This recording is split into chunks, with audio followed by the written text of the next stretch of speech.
Over 200 years ago, there was a revolution, an American Revolution, an event that literally changed the course of history. It was led by a group of unsatisfied people. People who were tired of being told what they could do and when they could do it. People were fed up with their lack of choices and their lack of personal freedoms. People fed up with their lives being controlled by others. Fed up with being oppressed, fed up with being manipulated. They finally said, enough, I've had it, and I'm not going to live like this anymore.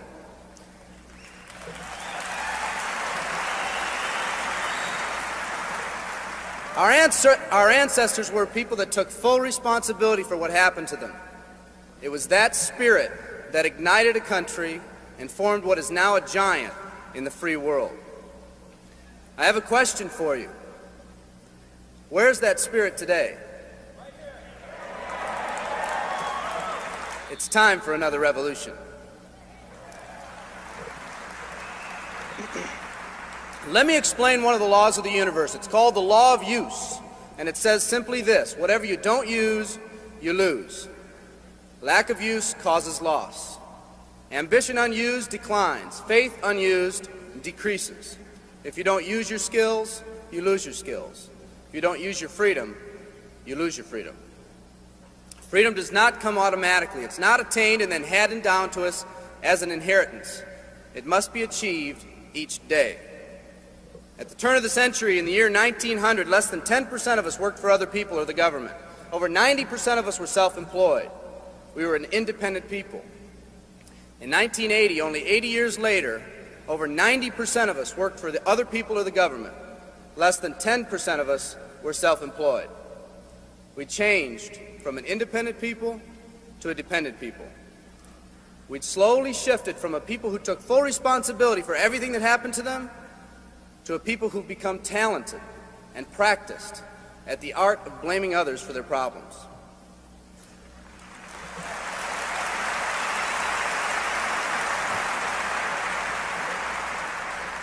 Our giant has fallen asleep. Our forefathers didn't say, who's going to take care of me? They simply said, all I ask is the opportunity to be free and the ability to take care of myself and my family. Today, we elect officials who will, quote unquote, take care of us. We cry out against anyone who dares to ask us to provide more value in the workplace. We do everything we can to spread around the suffering in our society, and yet no one is willing to step up and be part of the solution. We've slowly changed from a society that compensates based on value to a society that compensates based on entitlement and seniority. What we've come to believe is our due.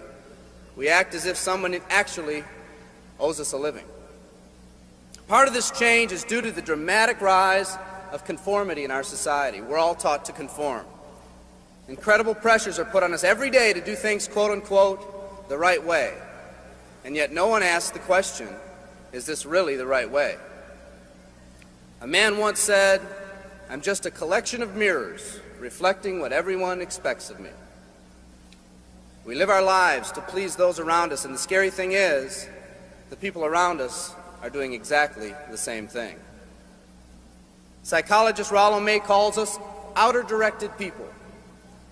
We don't act, we only react. We seek not to be outstanding, but to fit in.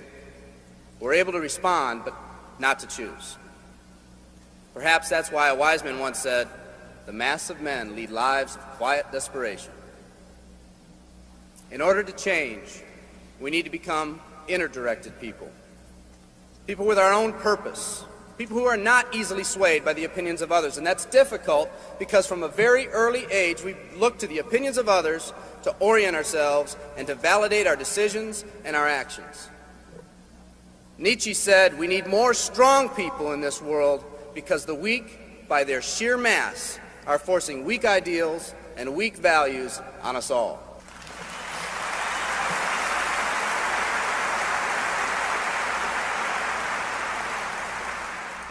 Today's massive social and economic changes are waking this slumbering giant. Some people may not be ready right now for the changes happening today in today's society. It doesn't matter if they're ready or not. An old proverb says, if a man wants his dreams to come true, he must first wake up.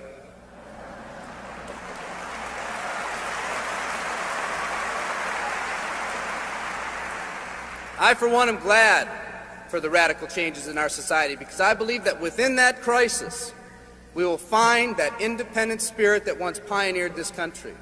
Some of us are finally ready to change. The displacement of our workforce has caused many of us to start searching for something better. Moving products and moving services is our business and our goal, but what we are becoming in the pursuit of that goal is a larger and much more important issue. The rekindling of our independent spirit has more lasting value.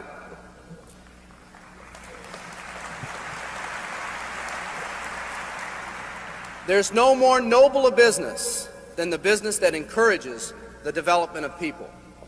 Every living organism has one and only one central need in life: to fulfill its own potentialities.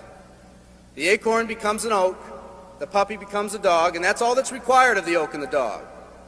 But the human being's task in fulfilling his or her nature is much more difficult. The reason is, unlike any other living creature on this planet, you've been given the dignity of choice. You'll not grow like a tree. You'll grow only as you plan and choose to grow.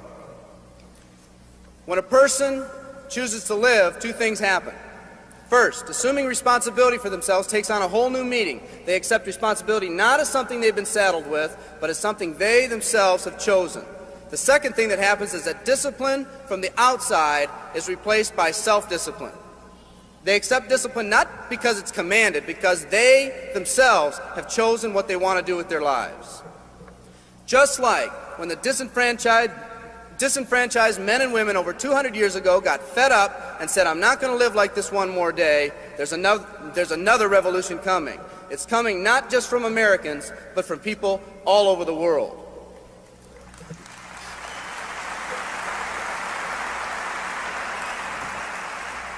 It's coming from people who've been oppressed in meaningless jobs, from people who've been unjustly held back, from people who've been slighted or ignored, from people who've had their hopes crushed time and time again by the circumstances around them, from people who've been playing in a game where the rules weren't the same for everyone, from people whose dreams have almost died by the methodical dripping of negative and pessimistic forces, people who've just been waiting for the right opportunity to present itself, an opportunity that they could hold on to, believe in, a place where people believed in them. I hear the rumbling of this coming revolution every day. The old rules are changing, and society is finally ready for that change. Will people try to persuade you not to rise up? Yes, they will, and sometimes with the best of intentions. But we must fight anyone or anything that tries to influence us against our freedom. And they'll try. Believe me, they'll try.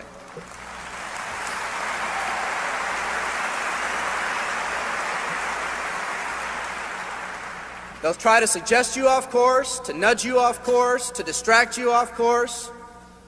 There's another revolution coming, and it's going to be led by a group of unique and courageous people like you.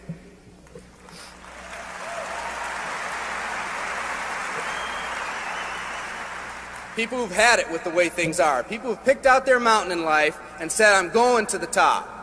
And if someone tells you you can't climb mountains, you don't have any experience. You tell them, "I'm going to the top."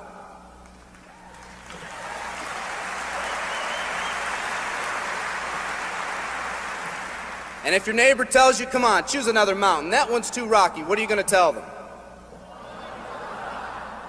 And if someone tells you, "Let's go over here where it's not so steep," what are you going to tell them? And if someone says network marketing, what are you going to tell them? And if your friend tells you, "Come on, let's climb this one, that one's too slippery," what are you going to tell them? If anyone tells you you can't go up, it's too rocky, too steep, too slippery, you say, "Listen here, I'm going up. You're either going to see me waving from the top or dead on the side. I'm not coming back."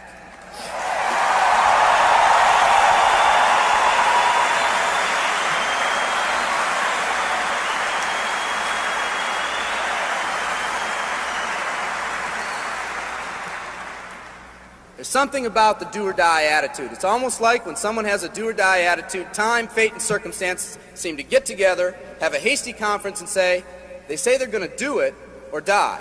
We might as well let them have it.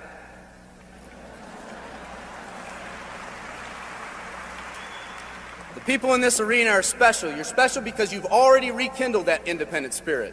You've already said that you're not going to conform to negative pressures around you. You've all said enough, I've had it, and I'm not living like this anymore. You are the people who want to set big goals and aspirations for yourselves and your families. People who want to live in a country where families are brought together again instead of being torn apart. People who want a country where once again owning your own business and controlling your own destiny is commonplace.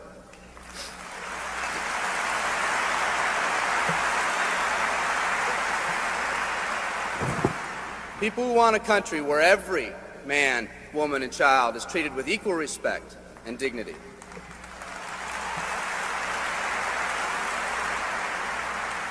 People who will pay any price so their families will not live with the legacy of maxed out credit cards and unfulfilled promises.